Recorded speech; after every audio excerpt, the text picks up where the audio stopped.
Assalamualaikum warahmatullahi wabarakatuh. Terima kasih telah menonton channel ini. Semoga bermanfaat dengan semestinya.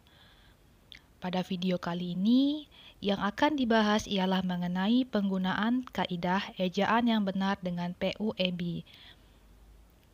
Ada 3 bahasan yang akan dibahas, ialah yang pertama mengenai PUEB, yang kedua pemakaian huruf, penulisan kata, dan pemakaian tanda baca, dan yang ketiga ialah penulisan unsur serapan. Maka dari itu, simak dan perhatikan baik-baik video ini dengan seksama. PUEB. Sebelum mengetahui pengertian dari PUEB, perlu diketahui dulu apa itu ejaan. Ejaan adalah kaidah atau cara menggambarkan bunyi-bunyi kata, kalimat, dan sebagainya dalam bentuk tulisan, huruf-huruf, dan penggunaan tanda baca. Sebelum PUEB diresmikan, sebelumnya ada beberapa ejaan yang digunakan dalam bahasa Indonesia. Yang pertama adalah ejaan Van Ophusen, yang kedua ada ejaan Sowandi, ada ejaan yang disempurnakan, dan sekarang digunakan ejaan PUEB, yakni Pedoman Umum Ejaan Bahasa Indonesia yang diresmikan tahun 2015 setelah ejaan yang disempurnakan atau EYD oleh Menteri Pendidikan Republik Indonesia nomor 50 tahun 2015. Adapun ciri-ciri PUEB, yang pertama pemberlakuan huruf diftong ai, au, ei, dan oi. Yang kedua, pembagian lafal a menjadi 3. Yang ketiga, aturan penulisan cetak tebal sebagai penegasan tulisan miring dalam pembagian karangan, yaitu judul bab dan subbab. Yang keempat, pemakaian huruf kapital untuk nama julukan, dan yang kelima, pemakaian tanda baca elipsis untuk kalimat yang tidak selesai dalam diftong tertentu. Pemakaian huruf, penulisan kata, dan tanda baca. Ada 8 bagian dari pemakaian huruf. Yang pertama huruf abjad, huruf vokal, huruf konsonan, huruf diftong, gabungan huruf konsonan, huruf kapital, huruf miring, dan huruf tebal. Huruf abjad yang dipakai dalam ejaan bahasa Indonesia terdiri atas 26 huruf. Ada A, B, C, D, E, F, G, H, I, J, K, L, M, N, O, P, Q, R, S, T, U, V, W, X, Y, Z. Untuk Q itu pengucapannya bukan Q tetapi Q. Ada kata MTQ, Al-Quran, bukan menjadi MTQ ataupun Al-Quran, tetapi MTQ dan Al-Quran. Selanjutnya huruf vokal, ini terdiri atas 5, ada A, E, I, O, dan U. Dan huruf konsonan terdiri atas 21 huruf selain huruf vokal, yakni B, C, D, F, G, H, J, K, L, M, N, P, Q, R, S, T, V, W, X, Y, dan Z. Terdapat 4 diftong yang dilambangkan dengan gabungan huruf vokal ai, au, ei, dan oi. Contohnya, balairung, ai berada di posisi tengah, autodidak, au berada di posisi awal, survei, ei berada di posisi akhir, dan boikot, oi berada di posisi tengah. Lalu, gabungan huruf konsonan, yakni ada KH, NG, NY, dan SY, masing-masing melambangkan satu bunyi konsonan. Contohnya khusus, KH di awal posisinya, bangun, NG posisinya di tengah, nyata, NY posisi di awal, dan syarat, SY posisinya di awal. Penggunaan huruf kapital di awal kalimat. Contohnya apa maksudnya? Pada kata apa, di huruf A itu ditebalkan, menandakan bahwa setiap menulis sebuah kalimat harus diawali dengan huruf kapital. Yang kedua ialah huruf pertama nama orang. Contohnya Amir Hamzah. Pada huruf A dan H itu ditebalkan. Jadi, setiap penulisan nama orang di awal tiap kata harus huruf kapital. Contoh lain Dewi Sartika, D huruf besar dan S huruf besar atau huruf kapital. Untuk catatan, huruf kapital ini tidak dipakai sebagai huruf pertama nama orang yang merupakan nama jenis atau satuan ukuran. Misalnya ikan mujahir. Nah, itu tidak dikapitalkan di kata mujahirnya. Dan juga mesin diesel. Dieselnya ini huruf D juga tidak ditebalkan. Lalu, huruf kapital juga tidak dipakai untuk menuliskan huruf pertama kata yang bermakna anak dari seperti bin, binti, boru, dan fan, atau huruf pertama kata tugas. Misalnya, Abdul Rahman bin Zaini. Abdul Rahman, A dan R kapital, bin huruf kecil, dan Zaini, Z itu huruf kapital. Kalau misalkan namanya itu memang pakai binti, berarti memang dikapitalkan. Yang ketiga, awal kalimat dalam petikan langsung. Contohnya, adik bertanya, kutip 2, kapan kita pulang?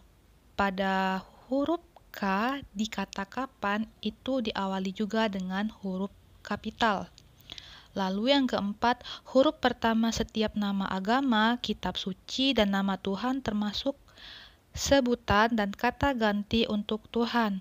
Contohnya Islam, I itu kapital, Tuhan, T itu huruf kapital, hambanya, N itu huruf kapital.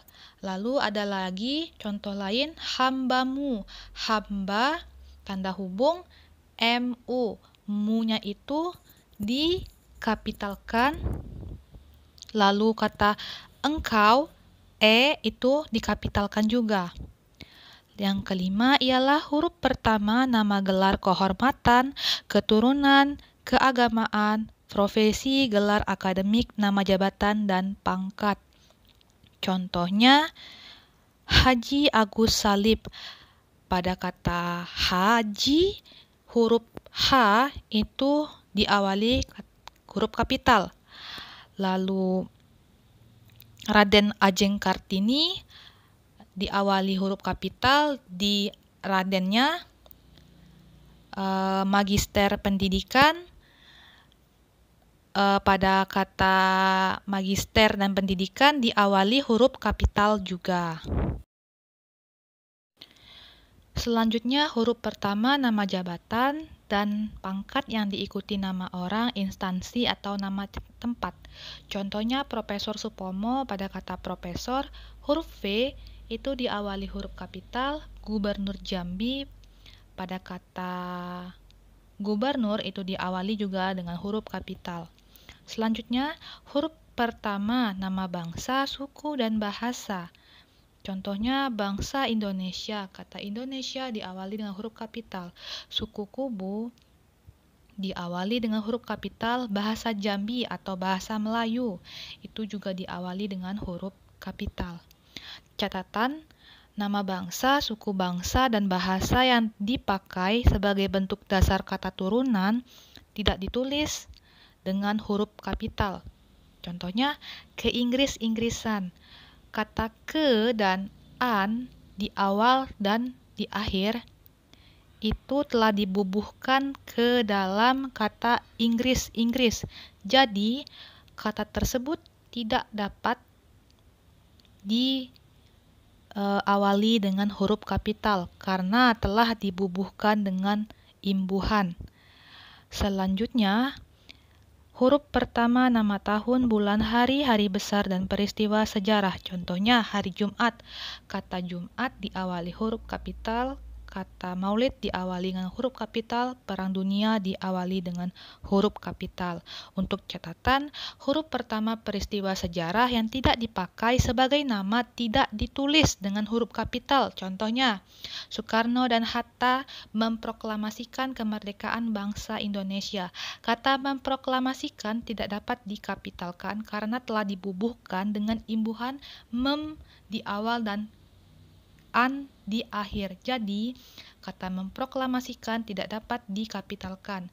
Tetapi jika kata proklamasi saja, walaupun di tengah kalimat, tetap diawali dengan huruf kapital. 9. Huruf pertama nama geografi. Contohnya, pada kata Jambi diawali huruf kapital, Danau Kerinci diawali huruf kapital, dan Sungai Musi diawali dengan huruf kapital. Untuk catatan, huruf pertama nama geografi yang bukan nama diri tidak ditulis dengan huruf kapital. Contohnya, berlayar ke Teluk. Walaupun Teluk itu masuk kategori nama geografi, tetapi tidak dapat digunakan di awalnya itu menggunakan huruf kapital.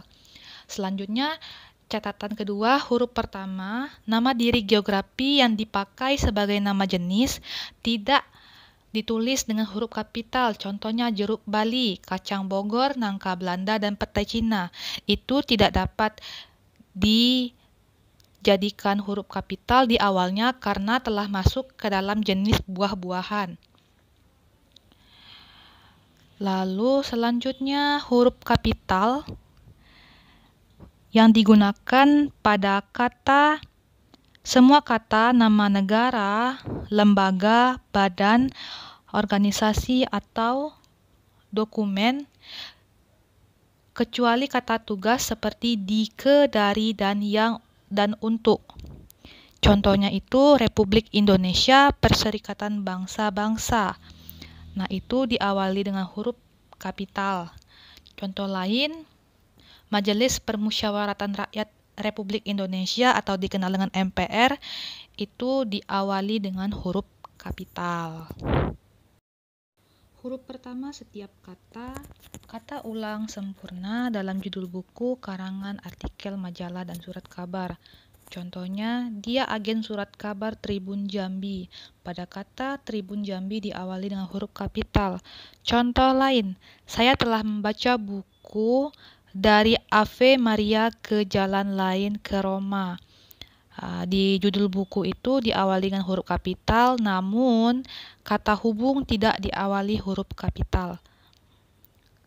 Selanjutnya, huruf pertama unsur singkatan, nama gelar, pangkat, atau sapaan. Contohnya M.PD, Magister Pendidikan. Itu singkatannya. Lalu DR, D besar R kecil itu doktor, prof, profesor, SDR, saudara. 13. Huruf kapital pada huruf pertama kata penunjuk kekerabatan serta ungkapan dalam penyapaan atau pengacuan seperti kata bapak, ibu, kakak, adik, dan paman. Contohnya, kapan bapak berangkat? Tanya Hasan. Kata bapak diawali dengan huruf kapital. Atau pada dialog, silakan duduk Dik, kata orang itu. Kata Dik diawali dengan huruf kapital. Catatan lain, yakni ialah istilah kekerabatan berikut bukan merupakan penyapaan atau pengacuan. Contohnya, kita harus menghormati bapak dan ibu kita. Itu tidak bisa dikapitalkan. Lalu, kata ganti Anda ditulis dengan huruf kapital. Contohnya, siapakah nama Anda? Kata Anda diawali huruf kapital. Atau, bagaimanakah menurut Anda dengan fenomena tersebut? Pada kata Anda itu diawali dengan huruf kapital. Huruf miring, Yang pertama dipakai untuk menuliskan judul buku, nama majalah, atau surat kabar termasuk dalam daftar pustaka. Contohnya berita itu muncul dalam surat kabar Cakrawala. Kata Cakrawala itu dimiringkan. Lalu pada daftar pustaka, untuk judul buku itu juga dimiringkan. Yang kedua, huruf miring untuk menegaskan atau mengkhususkan huruf, bagian kata, kata atau kelompok kata dalam kalimat. Contohnya huruf terakhir kata abad adalah D. Nah, itu dimiringkan abadnya. Lalu ada lagi kata dia tidak diantar tetapi mengantar. Kata di itu dimiringkan, tetapi mengantar itu juga dimiringkan. Lalu yang ketiga, huruf miring untuk menuliskan kata atau ungkapan dalam bahasa daerah atau bahasa asing.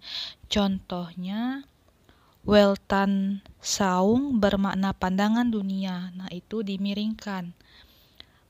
Ada catatan lain untuk huruf miring. Yang pertama, nama diri seperti nama orang, lembaga atau organisasi dalam bahasa asing atau bahasa daerah tidak ditulis dengan huruf miring.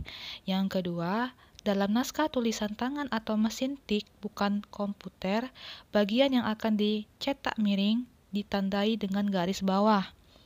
Dan yang ketiga, kalimat atau teks berbahasa asing atau bahasa daerah dikutip secara langsung dalam teks berbahasa Indonesia, ditulis dengan huruf miring. Untuk huruf tebal itu ada dua, yakni dipakai untuk menegaskan bagian tulisan yang sudah ditulis miring. Contohnya kata et dalam ungkapan ora et labora berarti dan. Nah, kata etnya ini ditebalkan. Lalu yang kedua, huruf tebal dapat dipakai untuk penegasan bagian-bagian karangan seperti judul buku, bab atau subbab. Contohnya pada karya ilmiah ada latar belakang, rumusan masalah, tujuan. Nah, setiap judul dari sub-sub pada karya ilmiah itu ditebalkan. Maupun judul-judul buku di dalamnya itu ada sub-sub, itu pun juga ditebalkan.